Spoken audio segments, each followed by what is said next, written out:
Detrás del peligro que representan algunos líderes de bandas notorios se esconde algo inesperado: la fascinante belleza de sus hijas.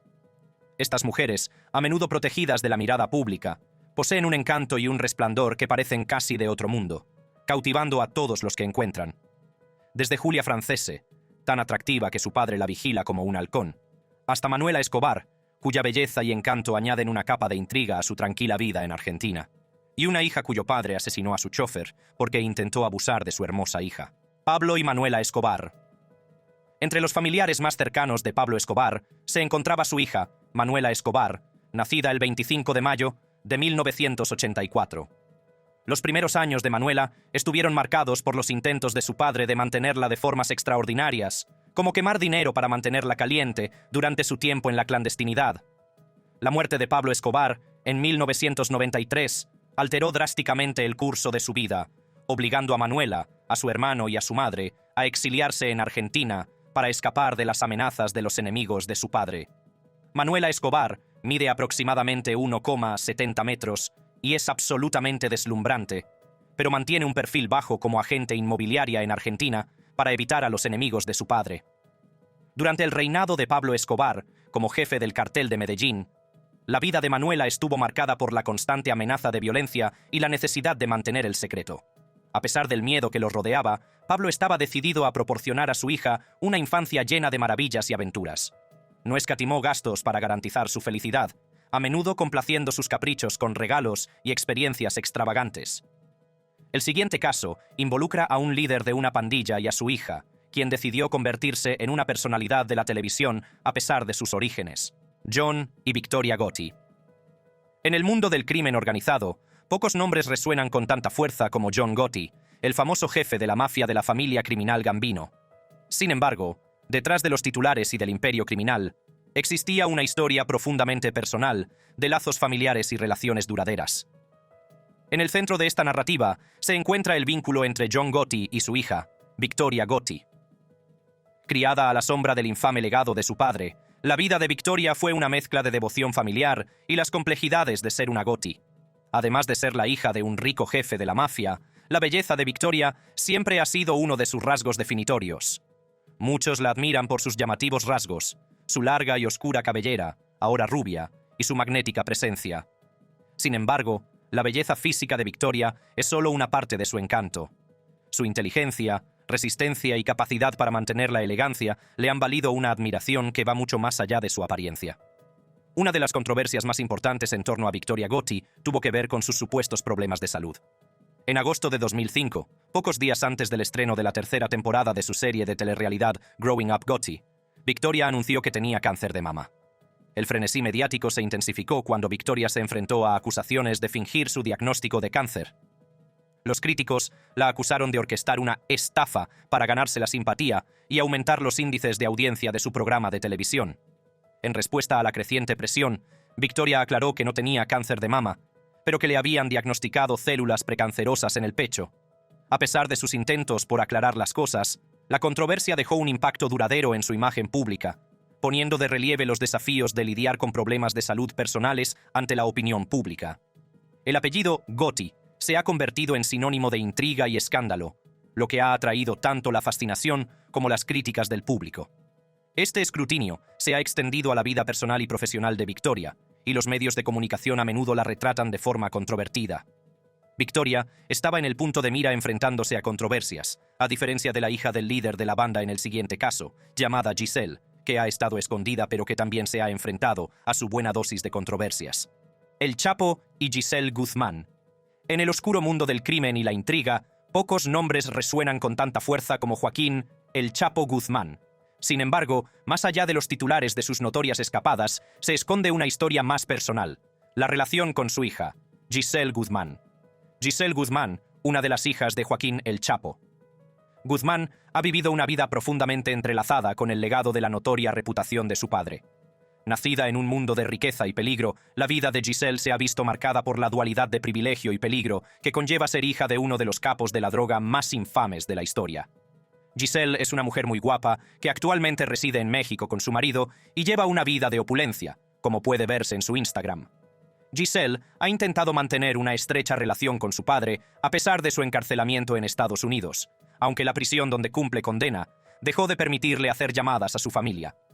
La sombra de las acciones del Chapo se cierne sobre ella, afectando su capacidad de llevar una vida libre de las repercusiones de sus actividades criminales.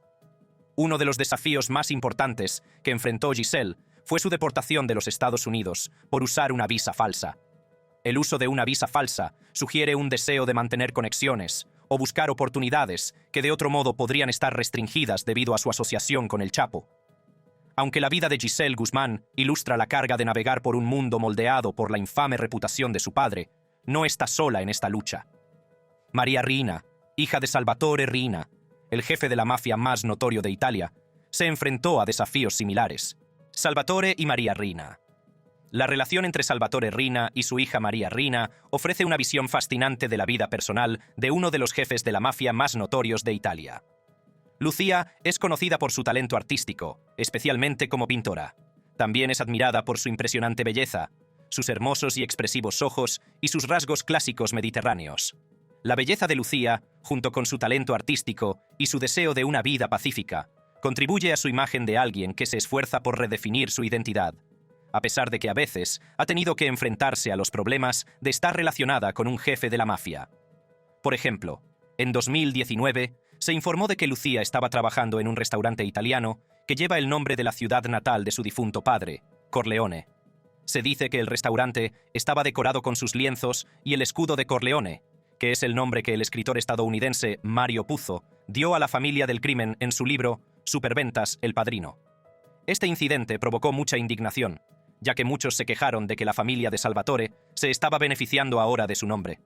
Muchos vieron la empresa como un intento de sacar provecho de la notoriedad de Salvatore Riina, un hombre responsable de innumerables muertes y un legado de miedo.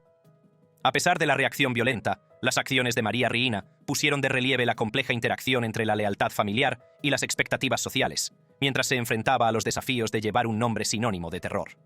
Sus decisiones siguen suscitando debates sobre el impacto de un legado notorio en la identidad personal y la ética empresarial.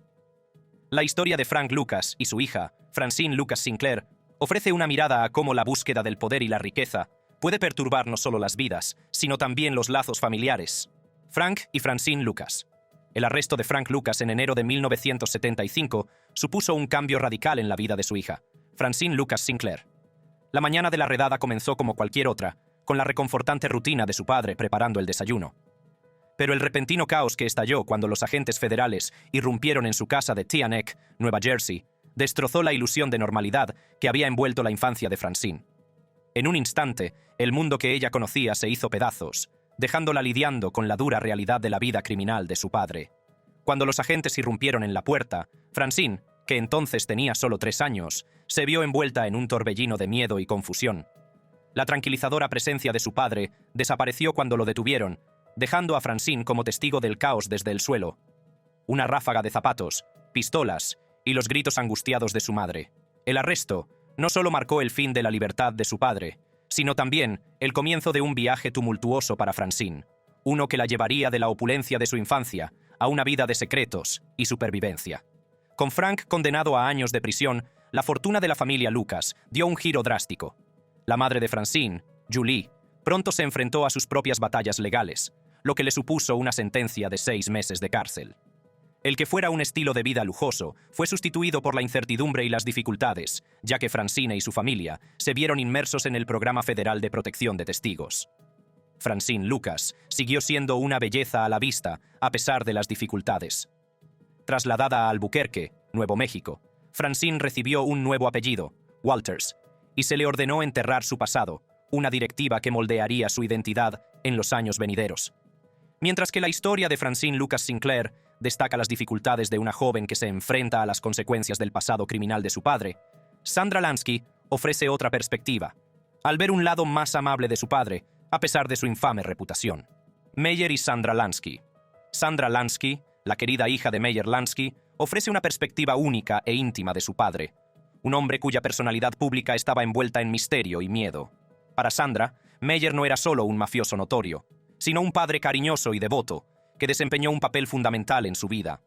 Sus recuerdos permiten vislumbrar el lado más tierno de un hombre, a menudo retratado como un despiadado jefe del crimen. Meyer Lansky, a pesar de su implicación en el crimen organizado, se aseguró de que la educación de Sandra estuviera llena de calidez y afecto. Era un padre que quería lo mejor para su hija, protegiéndola de los aspectos más oscuros de su vida. Sandra recuerda con cariño cómo su padre y sus socios, a los que llamaba cariñosamente sus tíos, la mimaban. Estos hombres, temidos por muchos, la trataban con amabilidad y generosidad. Con su radiante sonrisa, su pelo rojo y su elegancia natural, Sandra tenía el tipo de encanto que la hacía destacar en reuniones y eventos sociales. A menudo la fotografiaban junto a su padre, y su belleza cautivaba a los espectadores. No es de extrañar que recibiera tanta atención mientras crecía. Uno de los aspectos más fascinantes de la infancia de Sandra fue su exposición a la vibrante vida nocturna de la ciudad de Nueva York.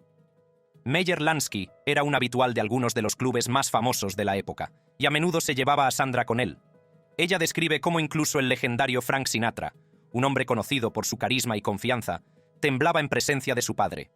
Al igual que la visión única que Sandra Lansky tiene de su padre, Millicent Siegel, la hija mayor de Bugsy Siegel, también vivió una vida en la que el amor y la familia existían junto a la sombra del crimen. Bugsy y Millicent Siegel.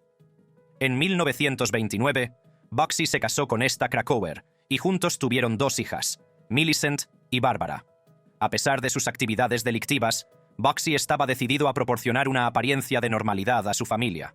Millicent, la hija mayor, nació en un mundo en el que la doble identidad de su padre era una presencia constante. Para ella, Bugsy no era el temido gángster, sino un padre cariñoso que trataba de proteger a su familia de los aspectos más oscuros de su vida. Los primeros recuerdos de Millicent sobre su padre están llenos de calidez y afecto. Recuerda a un hombre que se involucró profundamente en su educación, asistiendo a los eventos escolares y pasando tiempo de calidad con su familia.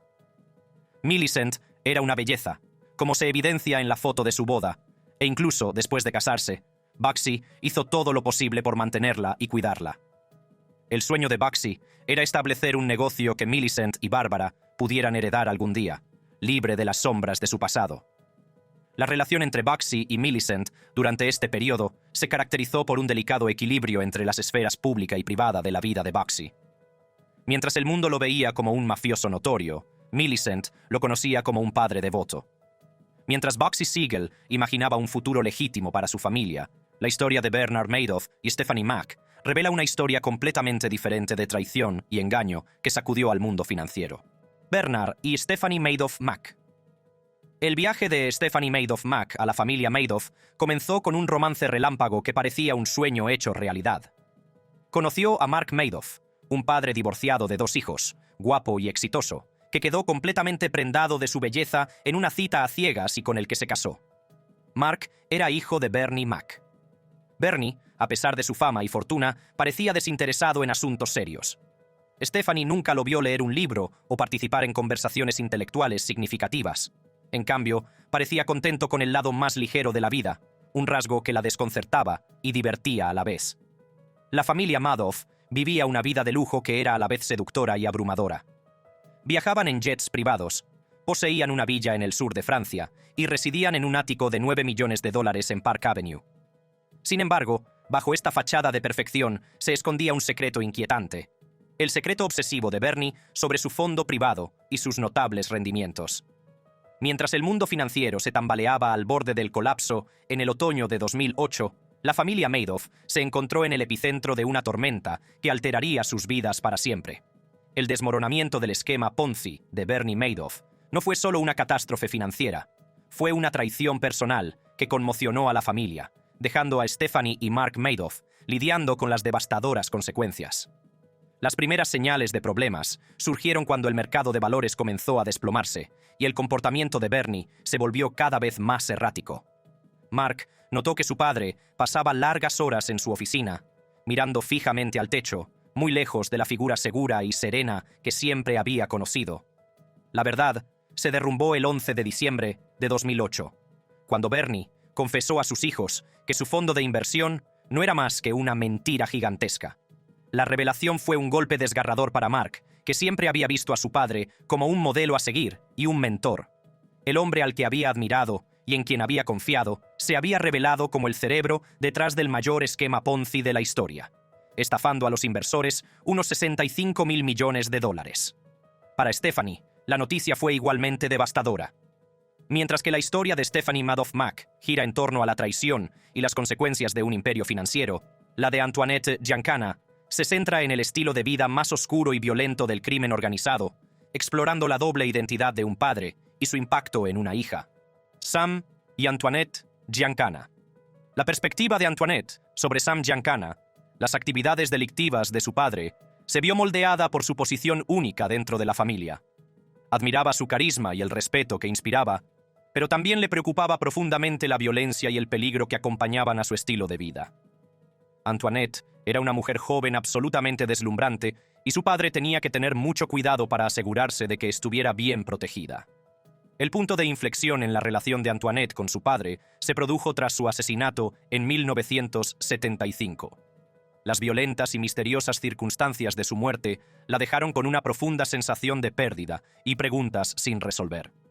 Fue a raíz de esta tragedia cuando Antoinette decidió enfrentarse de frente al legado de su padre, embarcándose en un viaje para descubrir la verdad sobre su vida y su relación. La decisión de Antoinette de escribir Mafia Princess fue tanto una liberación catártica como una audaz declaración de independencia.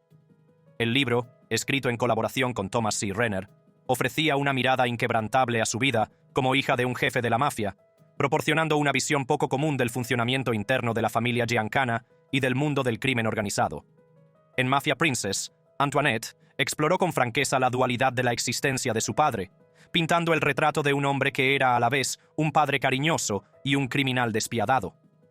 Las revelaciones de Antoinette iban más allá de las actividades criminales de su padre, y tocaban sus relaciones con figuras de alto perfil y su presunta participación en conspiraciones políticas. La publicación de Mafia Princess fue recibida con aclamación y controversia. Mientras que algunos elogiaron a Antoinette por su valentía y honestidad, otros la criticaron por airear los trapos sucios de la familia. Antoinette Giancana trató de reconciliar los dos mundos de su padre, pero Sandra Ávila creció inmersa en las oscuras operaciones del cártel de la droga de su familia, lo que presenta un marcado contraste entre legado y supervivencia. Alfonso y Sandra Ávila. La infancia de Sandra Ávila estuvo marcada por un entorno que pocos podían comprender.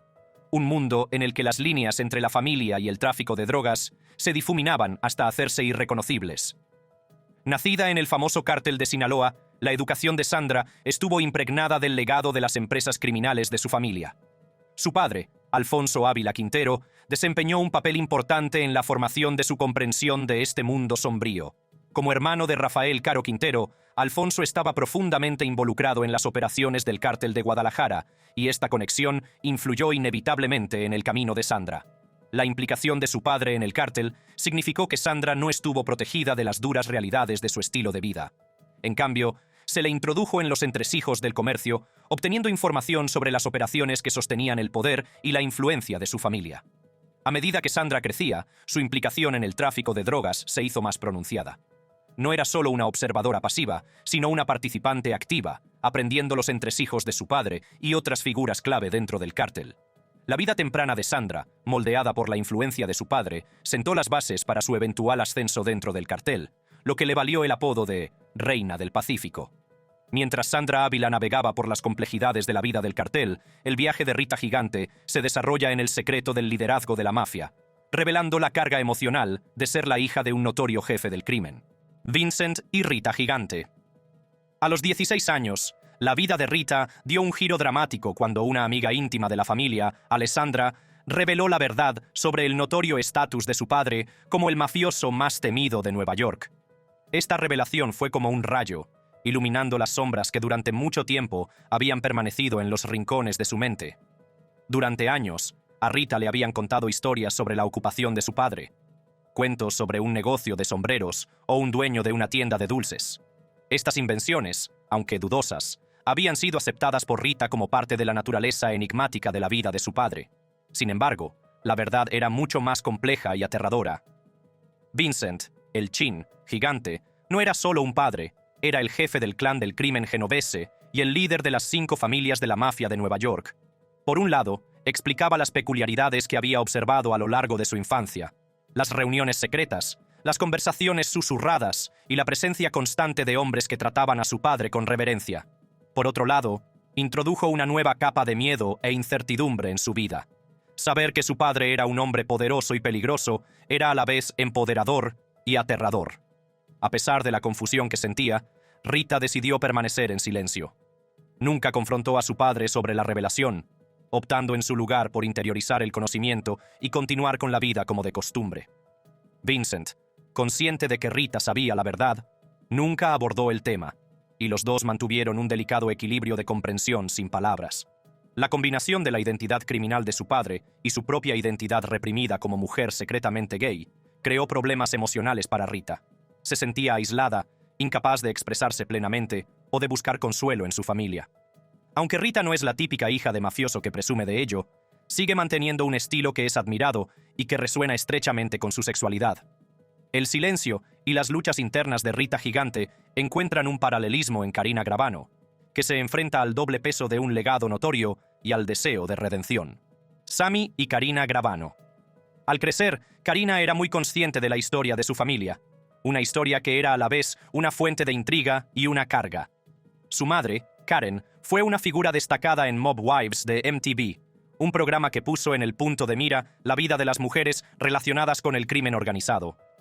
La belleza de Karina es envidiable. Su cuerpo fluye con curvas cautivadoras que atraen la mirada. E incluso cuando ya ha pasado de los 20, Karen sigue irradiando confianza, de esa que hace que las cabezas se giren sin esfuerzo. La determinación de Karen de alejar a Karina de las sombras del crimen organizado fue un tema constante en sus vidas. La relación de Sammy con Karina es un estudio fascinante sobre el legado y la redención. A pesar de su pasado criminal, Sammy asumió su papel de abuelo con un sentido de responsabilidad y afecto. Su salida de la cárcel, tras cumplir 18 años, marcó un nuevo capítulo en su relación. La presencia de Sammy en la vida de Karina era a la vez un recordatorio del pasado y un símbolo de la posibilidad de cambio. Para Karina, el legado de su abuelo es un arma de doble filo. Por un lado, es una fuente de notoriedad y fascinación, pero por otro, es una carga con la que debe lidiar mientras forja su propio camino. Su participación en la serie documental de MTV Families of the Mafia le proporcionó una plataforma para compartir su historia y su deseo de romper el ciclo del crimen que había atrapado a su familia durante generaciones. Su determinación de romper la cadena y seguir un camino diferente es un testimonio de su resiliencia y fuerza. La búsqueda de Karina Gravano para liberarse del pasado de su familia contrasta con los vívidos recuerdos de amor y terror de Linda Scarpa, moldeados por la violenta vida de su padre en el crimen organizado. Gregory y Linda Scarpa. La perspectiva de Linda Scarpa sobre su padre, Gregory Scarpa, es una compleja relación de amor, miedo y lealtad. Al crecer como hija de uno de los matones más temidos de la familia criminal Colombo, la infancia de Linda fue de todo menos normal. Al crecer, Linda era una belleza para la vista, y esto significaba que atraía fácilmente la atención de los hombres, incluso de aquellos que habían intentado aprovecharse. Un incidente en particular ocurrió cuando Linda, que entonces solo tenía 14 años, fue abusada por José Guzmán, un conductor que la llevaba a la escuela. Se informó de que Guzmán detuvo el coche antes de arrancar los botones de la camisa de la colegiala y lamerle la mano. Según Shiro, solo pudo evitar más abusos diciéndole a su agresor que se encontrarían después de la escuela. Y mientras estaba en la escuela, la niña llamó a su madre, quien a su vez le contó a Greg las aventuras de Guzmán. Después de encontrar la residencia del conductor, Greg Scarpa supuestamente hizo que los miembros de su banda llevaran a cabo un ataque violento que dejó a Guzmán muerto. La perspectiva de Linda sobre su padre es de profundo amor y profundo conflicto. Ella reconoce el dolor y el sufrimiento que sus acciones causaron, tanto a su familia como a otros. Mientras que la historia de Linda Scarpa refleja un amor complejo por un temido ejecutor, la historia de Constance Castellano es de extrema protección y control paterno a la sombra de las violentas decisiones de su padre. Paul y Constance Castellano. La relación padre-hija entre Paul y Constance Castellano se definió por una serie de acontecimientos e interacciones que pusieron de manifiesto tanto las complejidades como las tensiones inherentes a su vínculo. Como jefe de la familia criminal Gambino, la vida de Paul Castellano estuvo impregnada de poder, control y violencia, elementos que inevitablemente se filtraron en su relación con su hija, Constance. Uno de los acontecimientos más determinantes en su relación fue el asesinato del novio de Constance, Vito Borelli, en 1975. El crimen de Borelli, a los ojos de Paul Castellano, fue hacer una comparación desfavorable entre Castellano y Frank Perdue, el propietario de Perdue Farms. Este desprecio percibido fue suficiente para que Castellano ordenara la ejecución de Borelli, una decisión que conmocionó la vida de Constance.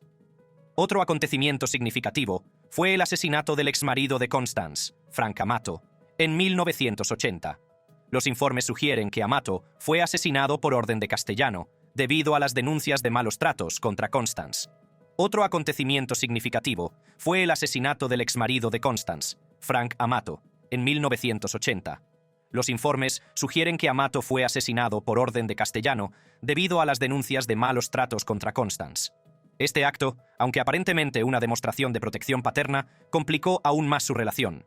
Por un lado, puso de manifiesto la voluntad de Castellano de llegar a extremos para proteger a su hija, ya que era muy hermosa en su juventud. Por otro lado, subrayó la naturaleza violenta y controladora de su amor, dejando a Constance en medio de la confusión emocional de perder a alguien que una vez quiso por orden de su padre. A pesar de estos conflictos, hubo momentos de reconciliación y comprensión entre Paul y Constance. Castellano, a pesar de todos sus defectos, era un padre que se preocupaba profundamente por su hija, aunque a menudo su actividad delictiva eclipsara este aspecto. Hubo ocasiones en las que Castellano intentó salvar la distancia entre ellos, ofreciendo apoyo y orientación de una manera que reflejaba su propia concepción del amor y la familia. Michael y Julia Francese. Michael Francese y su hija Julia Marie Francese son muy cercanos, y es algo que ha sido confirmado repetidamente por el propio Michael Francese. En un vídeo anterior, el orgulloso padre afirmó que de sus 7 hijos, Julia es la única con la que siempre ha estado porque su pasado criminal no le permitió estar con sus otros hijos adecuadamente. Michael reveló que cuida de su hija Julia como un halcón. Lo mencionó en la leyenda de una publicación de Instagram en la que le deseaba un feliz cumpleaños a su hija, que entonces tenía 22 años. El comentario de Michael no es una sorpresa para muchos, sobre todo porque Julia es una chica muy guapa que atrae fácilmente a la gente. Incluso su forma de vestir despierta la imaginación, revelando lo justo para despertar la curiosidad. La relación entre Michael y su hija Julia ha sorprendido a muchos, y muchos cuestionan su decisión de tener una hija favorita. En la sección de comentarios de una publicación de Facebook que hizo, los usuarios expresaron su descontento con los comentarios de Michael sobre compartir un vínculo especial con su hija. Este usuario, en particular, describió su vínculo como incómodo, lo que acentuó aún más las sospechas ya existentes en torno a la relación entre padre e hija. En 2022, Julia perdió a su novio, Alec, quien, según se informa, murió por una sobredosis de Adderall mezclado con fentanilo, un incidente que Michael afirmó que ocurrió en su casa. Después del incidente, Michael hizo un video en X, luego en Twitter, pidiendo oraciones por su hija. Esto reveló en gran medida cuánto afecto siente por Julia, algo que a mucha gente le resulta realmente difícil de entender. Aunque Julia no fue testigo de gran parte de la vida criminal de su padre, esta próxima hija de la mafia experimentó plenamente lo que es ser hija de un jefe de la mafia. Si te ha gustado este vídeo, haz clic en cualquiera de las tarjetas que aparecen en la pantalla para obtener más información.